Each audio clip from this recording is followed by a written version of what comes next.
আসসালামু আলাইকুম ওয়া রাহমাতুল্লাহি ওয়া বারাকাতুহু বিসমিল্লাহ আলহামদুলিল্লাহ ওয়াসসালাতু ওয়াসসালামু আলা রাসূলিল্লাহ ওয়া বা'দ।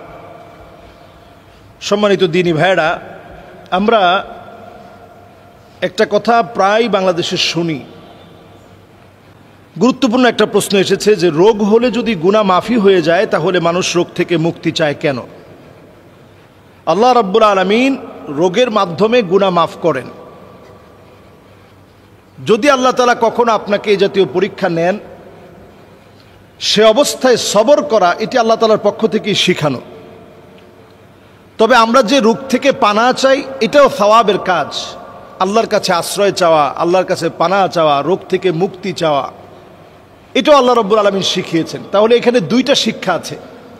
বিপদে যখন পড়বেন, বিপদ আসার আগেই আল্লাহর কাছে পানা চাওয়া, বিপদে পড়ে গেলে সবর করা।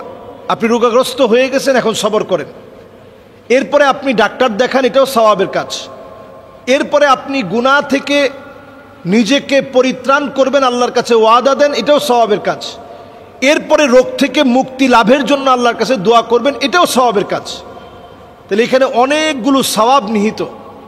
হাদিসের মধ্যে আসছে, মা ইউসিবুল মুসলিমা মিন নাসাবিন ওয়ালা ওয়াসাবিন ওয়ালা হাম্মিন ওয়ালা হুজানিন ওয়ালা গাম্মিন হাত্তা শাওকাতি ইউশাকুহা ইল্লা কাফফারাল্লাহু বিহা মিন খাতায়াহু।